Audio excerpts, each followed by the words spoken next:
The first game we are going to be covering today is a free card game that goes by the name of Collective. And every single card in this game is created by anyone in the community.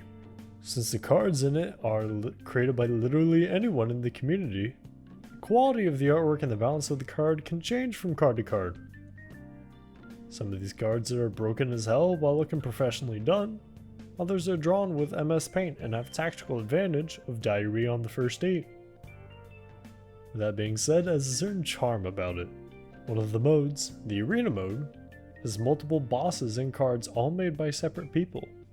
Alright, this free game has multiple modes.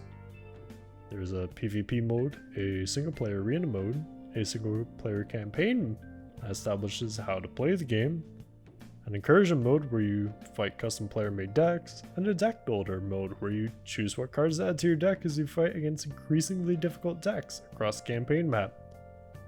Honestly, there's so much effort put into this game from an indie developer that's kind of baffling, and I can see where the inspiration is coming from since I've been playing card games for the last 14 years of my life.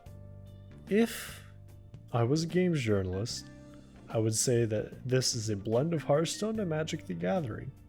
But since I'm not, and I have integrity, I say the game takes simply inspiration from them. Some mechanics aren't explained enough in my opinion, while the other ones that are explained are very, very welcome.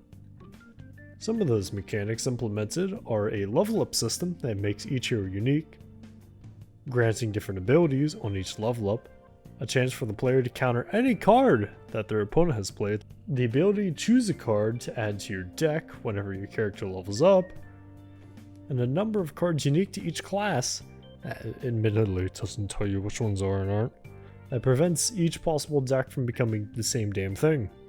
Some of the unwelcome bits of the game is that you can't not grab a card whenever you level up, you're forced to grab a card.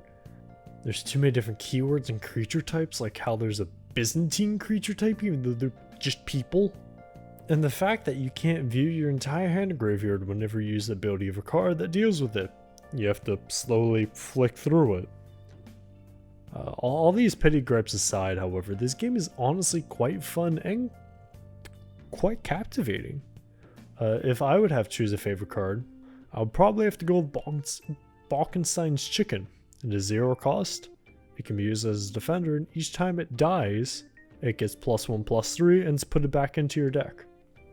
I would definitely recommend trying this game to anyone who has time to spare, or wants to try something different and they're tired of the monotony and meta of these Magic the Gathering, Hearthstone, Yu-Gi-Oh, Pokemon. Does anyone even play the Pokemon trading card game? But yeah, try this game. It can take you literally hours to completely get through. But here's a secret, you can't beat the game. The next game we will be covering is a top-down shooter called Maze Core. Yes, that's core spelled with a Q. I mean, you gotta give him credit for trying to be unique. That reminds me nostalgically of those little stick figure games on sites like Newgrounds and Arbor Games. I remember wasting hours in class just playing those games instead of doing my homework. Good times. But here we are, not in 2014 but in 2020 with this game Maze Core, and honestly it's pretty good. First, let's get the bad things out of the way before I get to praising the parts that I did like. Some levels go on for way too long, and the story seems to be written by a small dog with ADHD that also found the sugary cereal little Jimmy forgot to put away. The story jumps around from being a brutal prison to Warhammer 40k Psychers to giant bees back to Warhammer 40k, and then you start fighting cyborgs and then government ninjas. It's a little much. Also, I couldn't beat the game. Now that was too hard. There's a section on the 32nd level where you have to kill snipers to progress the game, and I simply couldn't hit them. They can hit me, but not me or my allies can hit them back. I tried everything, I tried all my weapons and nothing worked. Oh yeah, there's 36 levels. Some of the missions have a little briefing that range in taste, like the mission Treachery, where you have to kill your commander Crystal Meth, or the mission White Knight Fever, in which the description is, "That is a lot of guards and commandos, and something does not look right about them either. Be careful, while an evil smiley face woman stares at you with elongated canines in her teeth. So after you read the description of the mission, you get put into the game. In the game, you have most of the stock weaponry here: pistol, assault rifle, a machine gun, a sniper rifle, a rocket launcher, a shotgun, and a flamethrower. With some of the weapons are quite nice. The machine gun just feels nice to use, while the sniper rifle can be essential in completing some missions. While this game doesn't hit anything special with a player character, you can't fault it at trying to give you a variety of experiences. You go from escaping your cell to fighting the wardens, fighting giant bees, fighting robots, and then fighting the repetitive music that is given to each floor set. I know this is a free game and you can only expect so much, but I have the music from levels 19 through 24 permanently stuck in my head, and I'm afraid that if I hear it one more time, I will go full Winter Soldier and just be mind controlled and be used as a weapon.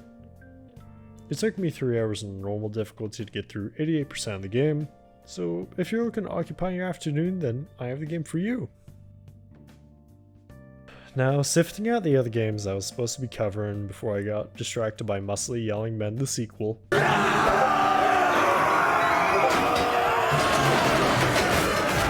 Here's the demo for the game Unbound Worlds Apart. Before I get any bit into the game, I just want to point out that this game is beautifully done. I can't really give as much credit to the voice acting since it's not really there, but sure looks gosh darn pretty. Unbound Worlds Apart, or UWA for short, is a platformer that deals with portals and puzzles. Your home gets set to a crisp since your little shit of a brother was late to the local ritual, gathering flowers, so hell invades Earth. And wait, sorry, wrong game. So, you run away since you have the fighting capabilities and appearance of a traffic cone, and soon you get your portal gem. Using this power to travel in between the worlds that happen to lie apart, you will hopefully save what's left of your village with the power of platforming. The platforming in question is solid enough, and I really like how they implemented it in this game. Now, while the demo only took me 15 minutes to complete, I would heavily recommend checking this out, as it's quite fun playing what is offered, and will give you something to look forward to in the upcoming future. Would this be a great introduction to the platformer genre if somehow you've never played a platformer before? Probably. But hey, I can't speak too loudly about that now, or Mario will come and take my kneecaps. So, there you have it. 3 free games to help you out during this whole quarantine. We like making these videos, and we understand these are hard times, so we would like to make more videos to help entertain people, relieve some stress, maybe help with literally anything. So if you like this video, please give it a like and share it. We understand that these are hard times, the whole coronavirus panic, toilet paper shortage, quarantine, and we like making these videos.